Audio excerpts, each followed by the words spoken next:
We've finally arrived at our first car-based racing game, which, as it turns out, isn't really a racing game.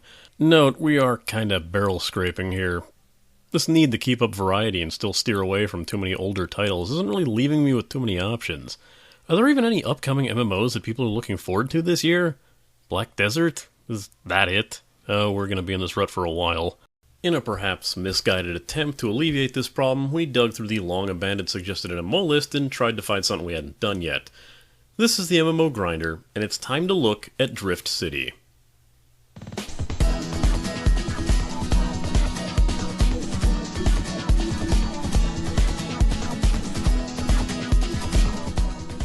Drift City, known elsewhere by its very unfortunate original title Skid Rush, is a title I picked because, I don't know. Something about the cel-shaded look and more open style of City had me far more interested than games like Need for Speed World, and it's a good thing I never bothered with that. Drift City claims to be some sort of open-world racing game, similar to Grand Theft Auto, except you never get out of your car. Ever. It features a fantastically ludicrous story about oil shortages, a newly discovered alternative fuel, and a rash of dangerous unmanned vehicles terrorizing the populace by merely existing.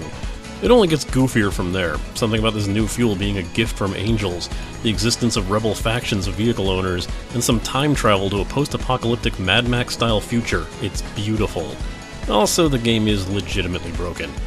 Let's get moving.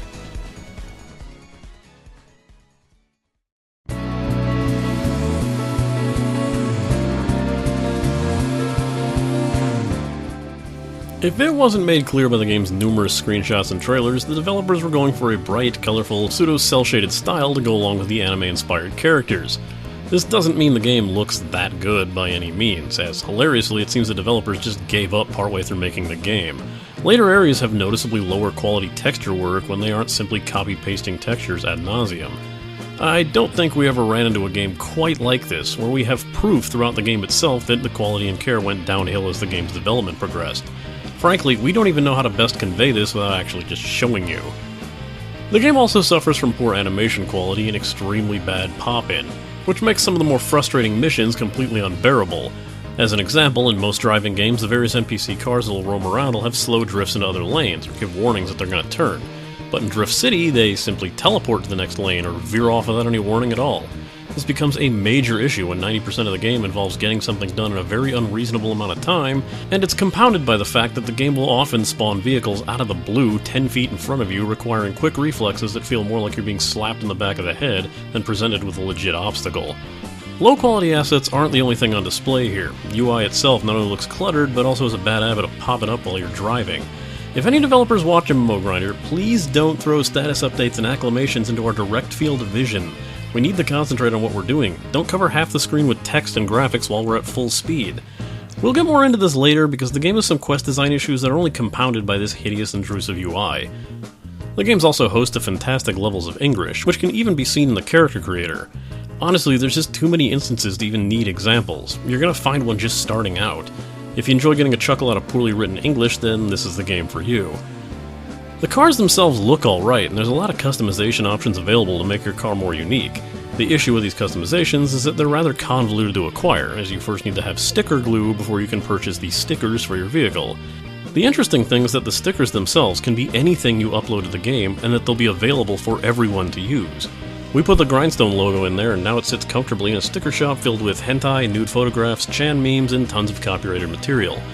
You want a truly, fully uncensored creativity in customizing your car? Go nuts! The publishers are asleep at the wheel.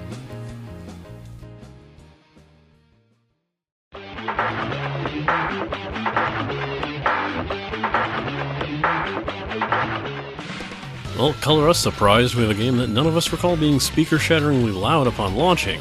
But there may very well be other reasons to turn down the sound here. For starters, the soundtrack itself is that very sorta odd filler that everyone's heard dozens of times over. And if you haven't, you certainly will in this game. It's reminiscent of Panga at times, minus the fanciful charm. It even has that odd jazzy sort of backing to it. Seriously, what's with this market in poppy jazz electronica? This could be very easily another case of bring your own soundtrack to the party, and if you happen to have some tracks that'll help you keep focused and excited, then we'd highly encourage you to put them to use here. The sound design is all over the place. A few members of Grindstone even got to the point they had to shut off the game sound altogether to make the voices go away. That isn't really a joke. You spend any amount of time taking advantage of the combo system to increase your boost rate or farm items, you'll be met with a constant droning beep and the word item, said over and over and over again to the point of insanity. When you get into higher level cars that travel faster, and thus get combos faster, you can expect to hear the voice clip of receiving an item every couple seconds, so you can imagine just how grating that'll get over time. Most unfortunately, assuming you can get past the beeping that never ends, the cars lack any sort of weight and feel incredibly weak. Granted, there are other issues that play into the feeling that you're just piloting a Hot Wheels car along a Trials racing track, but the fact that all the engines sound like a dull hairdryer at full throttle doesn't really help matters at all. It's sad to say that the generic music is the best part of this sound design.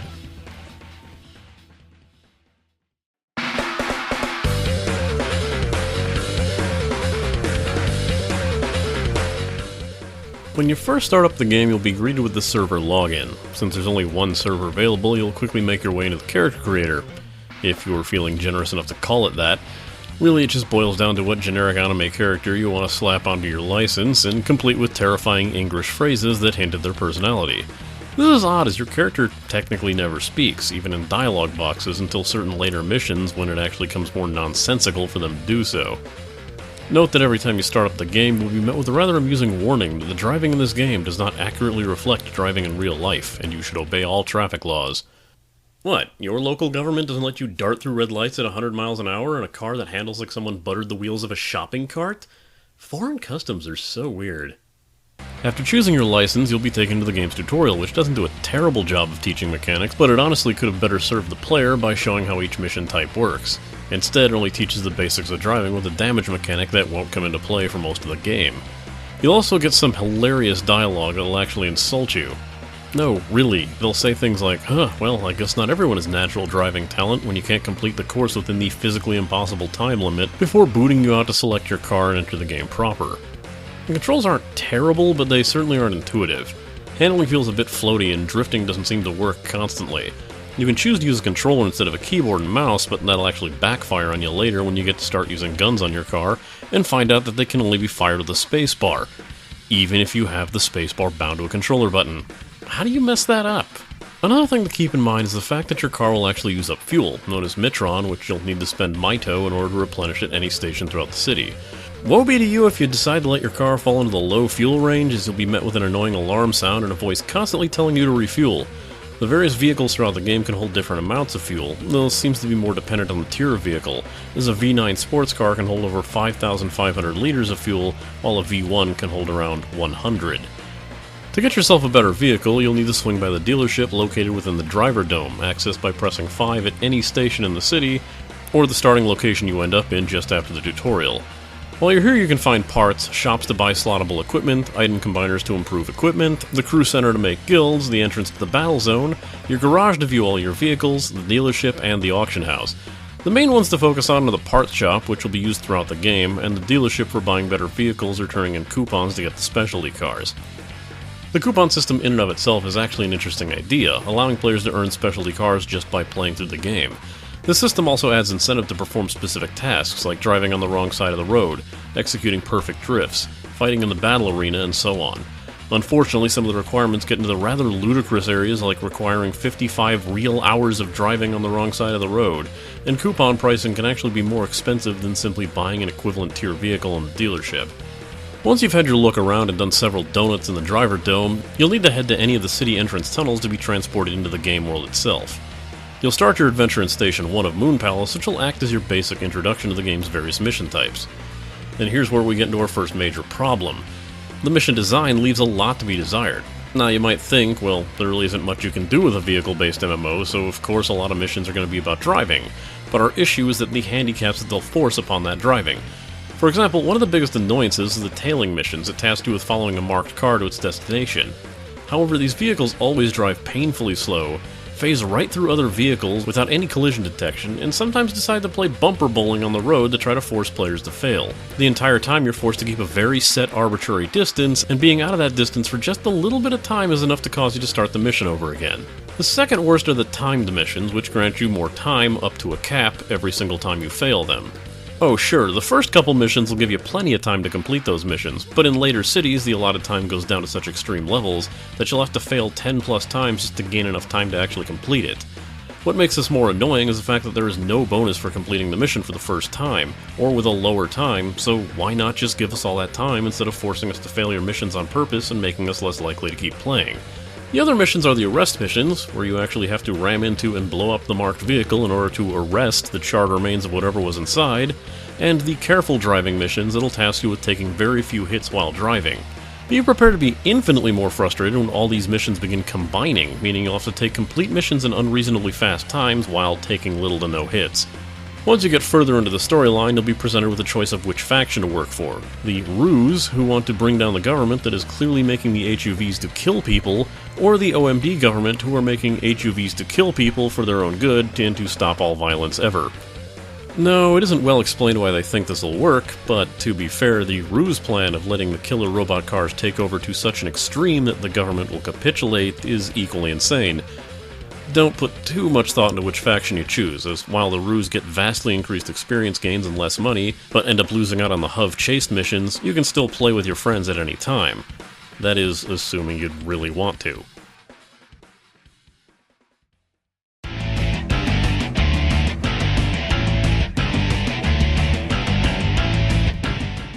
In a surprising twist on the norm for these kind of MMOs, there's a large community here, at least within the driver dome, but they don't seem to be saying anything.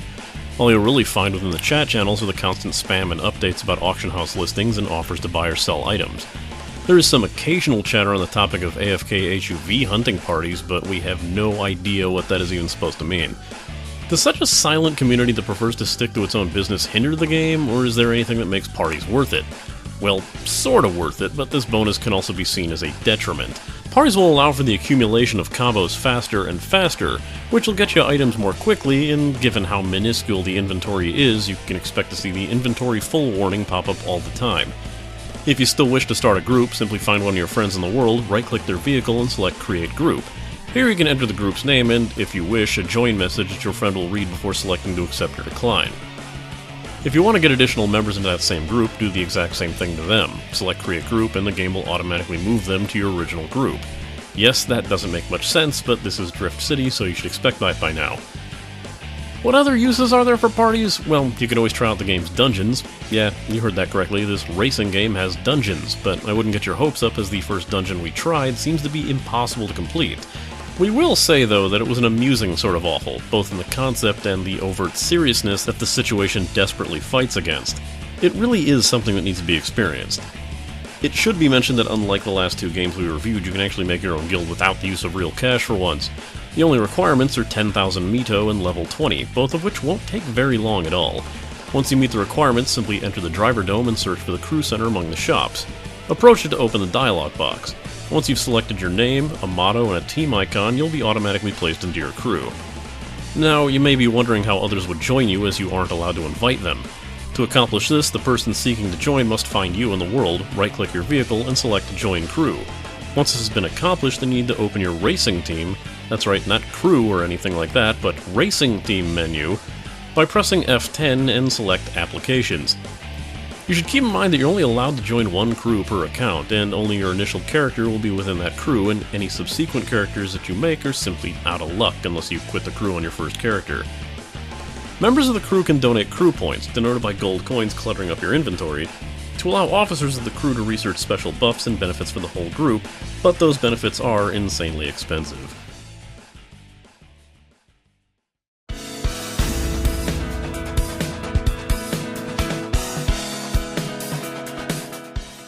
This cash shop?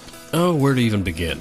Here we have a textbook example of pay to win, so blatant and so in your face that there can be no doubt that developers are deliberately trying to milk you for cash.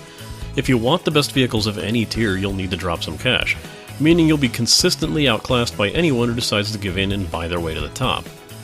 How does this happen? It's in the modifications for your car, allowing players to tune their vehicles to be far faster, more durable, and better accelerating, boosting longer, and doing more damage than someone who doesn't pay. These stat boosts come from everything. Tint the windows of your car to improve its stats, and hey, if you use a real cache, the tinting might even give you a bigger boost to your stats. Or maybe you want to add some new tires, but make sure you pay cash to get those best stats. The only cosmetic items that don't seem to give any boosts are license plates and stickers, but if you want a certain look, you'll need to spend money on it, but at least it's cosmetic only. If you are willing to spend some cash, why not just super boost your car by buying up some enhancement formulas or packages? And why not just buy a couple manufacturing boosters that'll give you double the items? You'll find the usual experience booster, item drop rate, and money boosters here as well, along with the inventory expansion slots and name changes. Right beside that are the special robots that'll hover above your vehicle and can only be purchased with real cash and give you a major boost to all your stats simply for having them. If you're certain you want to drop some cash on this, you will need to purchase CC from Games Campus CC Recharge site. The current exchange rate is $10 for 1000 CC and can be bought in increments of 10, 20, 30, 50, and 100, with no bonuses for buying larger amounts. At such a rate, even spending $10 can go a long way within the cash shop, so long as you spend it wisely. You can get just about every pay-to-win part in one go. However, a major word of warning, those prices assume you only want to use them for a 7-day period, because on top of all the pay-to-win, they made sure it was also rentals only to keep you crawling back and spending even more cash. Any goodwill you might have towards the game's wacky style, amusingly terrible voice work, or Birdemic-level storytelling might be very well shattered when looking through this cash shop and realizing just how outclassed you are unless you give them your money. There is an amusing section of the cash shop known as the Gotcha, spelled G-O-T-C-H-A, but that was probably meant as a fun little pun on gotcha, and not just an admission of this random chance crap being a true money sink.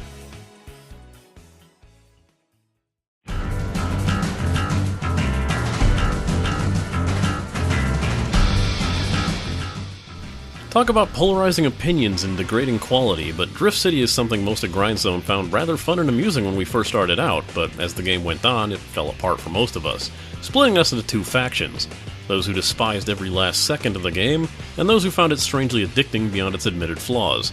I sit somewhere in the latter. The missions were certainly becoming more and more unfair, but rarely did the challenges feel out of reach to me, so I didn't mind it all that much. I won't be playing this after this video goes live, though.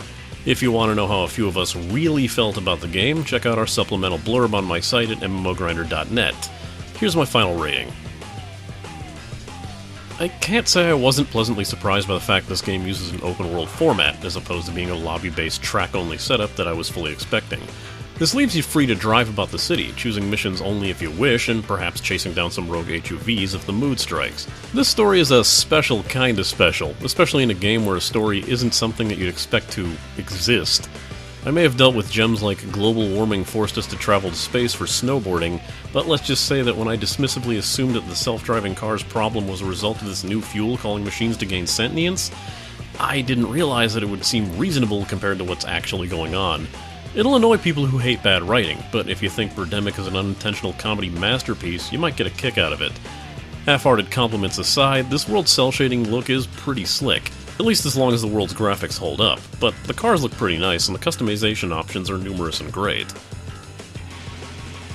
A lot of the better cars in the game, both stylistically and functionally, are available in the cash shop, offering a bit of what seems to be pay to win. Sure, the prices are relatively cheap compared to a lot of games, but that's because you don't own anything permanently. Everything comes with a rental tag, so bear that in mind before you drop any cash. Of course, you can build up your car even further with cash by tuning it up, granting you an even larger paid advantage over your opponents. I still want to give credit to the cash shop though, even if it's a rental-based, for allowing so many interesting customization options, not all of which require real cash to utilize. Is there anything better than starting up a new mission only to notice that you have less than 30 seconds to drive clear across town? If your answer was plenty of things, then the unfair mission design might be a pass point for you. Missions are either tailor-made to be forcing you to get a better car, or just have you fail over and over again before the game grants you a decent amount of time to complete it. Again, with no bonuses or advantages to completing a mission in these ludicrous time frames, it just serves to waste your time. There's nothing more defeating than having exited one city area and entered another one, only to notice that the buildings seem a lot more flat, textures on the signs seem far blurrier and generally of lower quality, which gives the illusion that the developers cared less and less about the game as it went on, and subsequently you might care less and less as well. The missions fall into a rut very fast, especially when certain situations force you to travel into the same areas and routes over and over again, making the truly vast open city design feel more stifling than you'd expect. Just be warned that unless you force yourself into the future section, you'll have seen everything the game will offer you for hours to come by the time you've left the first station in the first city. Next time, the game I was going to look at converted to buy-to-play, so I seriously have absolutely no idea what I'm going to do now, so that'll be fun.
So, yeah, turns out LEGO minifigures is going buy-to-play from a free-to-play status. I had an intro planned and everything. Well, let me know in the comments if you still want me to drop the cash to look at that kitty game, preferably on my site at mmogrinder.net and not here since I'm gonna have to wade through the pedantry in order to find it.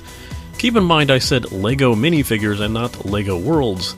That Minecraft clone is single-player early access, doesn't even remotely count. We're also planning on moving to a more monthly schedule for these episodes, while I focus on side content and other auxiliary crap I've been tasked to do. Might even go about retitling side quests to MMO Grinder side quest, since a certain slideshow of crude drawings seems to also have co-opted that generic-ass title for their side project, and they're way more well-known than I am. If you want to check out the previous barrel scrapings on the last episode, Pirates of the Burning Sea, click that window over on the left. Care to check out the latest side quest, MMO Grinder side quest on Heroes of the Storm? It's the game Dota and LoL fans are calling clunky, uninteresting, and casual garbage, but feel free to come up with your own projections of insecurity by checking out for yourself and clicking the window on the right. Shoutouts are the same as it ever was, as Slipstream is still the only one willing to participate in the Patreon perks provided at that level, so feel free to check out his streams over at twitch.tv/slipstreamx14, and check out his dev blog over at mindofthenewbiedev.tumblr.com. Guy's hosting like so many player servers for Grindstone, it's like the least we can do.